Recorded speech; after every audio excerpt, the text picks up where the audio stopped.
Dear Void, take a look at this headline. This is the headline from the Sky News UK website from a few days ago. The story it is reporting is that armed Hamas terrorists emerged from one of the tunnels and supposedly were surrendering, and then they turned around and made a sudden movement or something, and the soldiers reacted and shot the armed Hamas terrorists. But Sky News presented it as if the IDF was shooting Palestinians. And this is not a case where they can claim they didn't know, because Hamas doesn't differentiate between militants and civilians. They knew. Everybody knew what this footage is showing the moment they got it. They chose to hide it and to implant in their readers' heads the fake idea that the IDF was shooting civilians when it was armed Hamas terrorists. This is a clear example of what I've been saying on this channel for a long time now, of how the antisemitism that we see in the West is not imported from the Arab world by immigrants. It's the other way around. The anti-Semitism we currently see in the Arab world was actually imported from the West. See this video of mine for details. And this is a clear example of it. You can't say they didn't know. You can't say it's an Arab outlet. You can't say the editor is a Muslim, because he's not. In fact, looking into who might be responsible for the headline, I came across one Philip Whiteside, which is the whitest name to ever white in all of Waitia. And trying to find some stories by him, I came across this long abandoned YouTube channel with his name on it, and it has a bunch of Sky News articles in it, so I can assume that it was in fact his channel. And amongst them, you can find a story from 7 years ago. This story is about the riots that happened on the border with Gaza at that time. In retrospective, by the way, I think it was probably a way for Hamas to plan the 7th of October to gather information about the possible Israeli response and how well guarded the border is. Now let's set the scene properly. This is 7 years ago. Israel is not in Gaza. Gaza is not an occupied territory, except for Hamas's occupation, who took over in a military coup a few years before that. Gaza has two borders, one with Israel, one with Egypt. Hamas is bringing a mob to the Israeli border, and only to the Israeli border, and orders them to riot and try to break through. Again, in my opinion, to test the Israelis. Now look at how this Sky News article presented it. It was a black day in Gaza. Smoke choked the sky. Yeah, because they lighted fires and burned tires. This is not the smoke of war, you moron, you lying cunt. This is them smoking themselves, as usual. As less than 50 miles away, Israel celebrated its 70th birthday with the move of the US Embassy. Volleys of tear gas made lazy arcs down into the mass of protesters below. Some carried slings, others took tires. But most were unarmed, confronting one of the world's most powerful armies. I think you get the idea. This is not what it is. It's not a mob led by a terror group trying to break into a UN-recognized sovereign country from a non-occupied region in order to slaughter the civilians just a few kilometers away from the border, like they will in a few years. No, this is heroic, unarmed people standing to one of the most powerful militaries in the world. And this is 7 years ago. That's why I keep telling you, this didn't start with the 7th of October. Sky News and most of the British media, and indeed Western media, have been working for decades now to incite Jew hate and invalidate the very idea that Jews are real people with the human rights of self-determination or the right to defend ourselves. If these people would have succeeded in breaking the border and were stopped by the IDF like any sovereign country on earth would have done, this would have been framed by Sky News and other Western media outlets as a terrible tragedy for the Palestinians as they were slaughtered by the evil Jews. You know, I posted this image of Sky News anti-Semitic propaganda, and one of the commenters told me they saw it on Reddit, and the comments were all incredibly dehumanizing and racist towards Israel and Jews. Yeah, first of all, that is what Sky News is trying to achieve here. Second, Reddit is basically ground zero for Nazism right now, as well as X. You want to see the faces of the West? You want to see the people who are not our cousins, who immigrated and are pushing anti-Semitism all the time for decades? Go no farther than social media and mainstream media. Now, we are dealing here with a cultural war. That's why I've altogether stopped talking to Westerners who are pro-anti-Semitism, which they disguise as being pro-Palestinian. I won't engage with them because of two reasons, which are basically the same reason. First, it doesn't matter. Nothing you can say will convince them because it's not about reality or the facts. They know the Jews are evil and they want a lot of Jews dead, and that's that. So their opinion is completely immaterial. I couldn't give two shits what they think about us or Israel or any topic, really. And the second reason is, well, it doesn't matter. Reason will not change their mind. Facts will not confuse them. So what's the point? No. We are dealing with a cultural issue, and it's the culture itself that has to be changed. And there are several ways of doing that. I want in this video to discuss two of them. First, the media needs to be dealt with. I believe we can do that by launching massive lawsuits against both the companies themselves and the people working for them individually, personally. And I mean all over the world, and I mean all the fucking time. And for that, we need a union. We need an organization that would bring together a bunch of Jewish lawyers and Gentile lawyers that are not anti-Semitic and help us coordinate it. Now, people tell me that it's not realistic because those lawsuits have no chance. You don't get it. It's not about actually winning the lawsuits. I keep saying on this channel, the laws in the West disappear when it comes to Jews. The BBC admitted working with a proscribed terror organization, a criminal offense in the UK, yet no one got arrested or charged with anything. If Jews are the victims, there is no law in the West.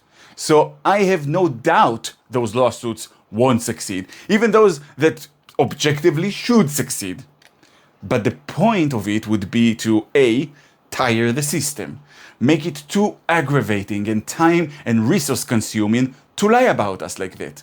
I would prefer it if they would just say, all right, fuck it, let's not write anything about them at all. Cool. But even if it would just make them think twice, because once you are hit with a lawsuit, you have to respond. And that means money, time, and people. So it doesn't matter if I know that Sky News would get a green light from the judge to lie to their readers and pretend even evil Jews are killing civilians. What matters is that the editors would start look at the bottom line and think, is this really worth it? I could just replace the word Palestinians with militants, and I avoid a big headache. And the second thing, those lawsuits would help raise awareness to the propaganda and the lies, because papers reporting about them would have to explain why we are suing. Now sure, if I sue Sky News they won't report it, but the Telegraph might, or GB News, or even the BBC if they feel pressured enough themselves. And more people would become aware that they are the victims of propaganda. And that's kind of the other main point of mine. You won't convert anti-Semitic Westerners by appealing to their logic because they have none. You will convert them by appealing to their vanity. If they believe their actions and words make them look bad, they won't do it. We need to change the narrative, to flip it on its head. We need to show them the truth, not in a logical way, in a this feels wrong way. For decades, the Palestinians and other anti-Semitic groups have been doing exactly that, working to establish a very clear narrative of them, the good guys, versus us, evil Jews. It makes zero sense, but they didn't go for facts or logic. They went for emotion, which is why they started pushing the genocide libel all the way back in 2007. Now, if Westerners had two brain cells working together, they could say, that's the most inefficient genocide in history. It's 20 years and the population keeps growing. We must be lied to. But they don't, so they don't say that. Instead, they've actually adopted it finally, completely emptying the term of any significance or meaning, but maintaining only the emotional sound of it. And that's where the Palestinians and other anti-Semitic groups are much cleverer than us. They understand the stupidity of the West far better than us. We keep thinking people are logical. They understand these people are postmodern and emotional.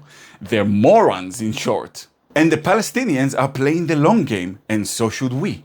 We, if we are not attacked, we don't attack or defend ourselves. The Palestinians, on the other hand, is an entire fake identity designed to do only one thing: attack, constantly and with no rhyme or reason.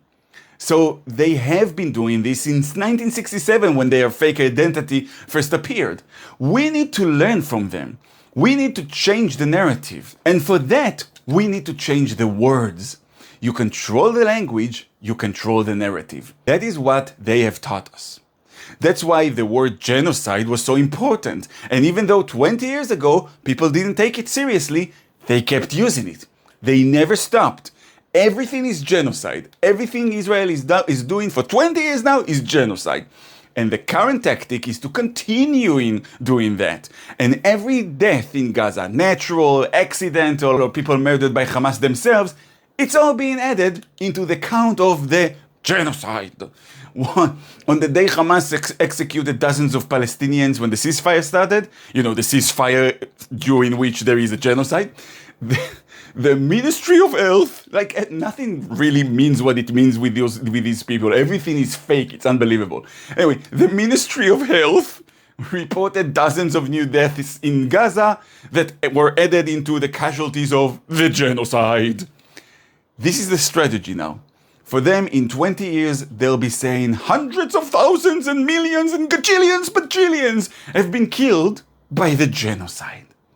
Forget about the population actually growing even in 2024. It doesn't matter. They just want to control the narrative. The word itself, the emotional context, is what matters, not the actual facts or the actual meaning of the word. So we have to realize that and do the same. In 1948, a few thousand Arabs who lived in the region fled or were forced out. They called that event the Nakba. At the same time, between 800 and 1.2 million Jews had to flee or were expelled from the Arab world. We call that nothing. We are so bad at this. From now on, when they bring out the Nakba, you bring up the Ason, the disaster that happened to Middle Eastern Jews, and how it would have been a much greater disaster if Israel wasn't there to accept them. From now on, don't call Palestinian cities, towns, and refugee camps by those names. These are all Arab colonies. The entire pan-Arabism movement is actually Arab colonialism. And these days, it's all about Islamism.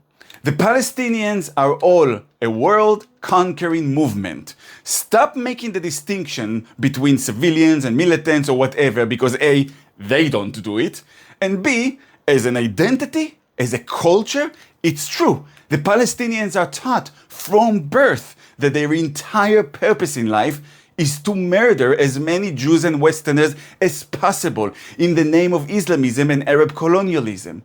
So it's time we use the true names for it. It's time to call a spade a spade. I mean, the very name they chose for their identity comes from the Roman occupiers. Stop engaging in the two-state solution. No, a Palestinian state means colonialism. You're not talking about a Palestinian state, you're talking about Arab colonialism on Jewish land. That's what it is.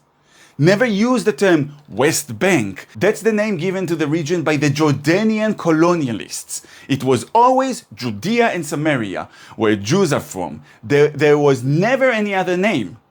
Always talk about the formation of Israel in terms of liberation of Israel, liberation of Jews, the liberation of our homeland. And Zionism is Jewish self-determination. It's antisemitism abolishment. Hating Zionists is the same as hating the abolishers of slavery. In short, we need to take back control over the terms we use, over the phrases, over the narrative. You change the language, you change the narrative. And don't mind it if people ridicule you or argue with you. We have to learn from our enemies and play the long game. It might take 10, 20, 30 years. But when we are done, the wheels will have turned in our favor and in favor of the truth. Now, this is just an example of what I think we should do. There are more things that we can do and can be done in other fields as well. Please feel free to suggest them and discuss in the comments. Oh, and just if you happen to be a Hebrew speaker and you're not aware, I started a new Hebrew channel in which I discuss topics that are more, related to inner Israeli issues, as well as religion, politics, history, and whatever I feel like. So if you feel like hearing me yap in Hebrew as well, the link is in the description.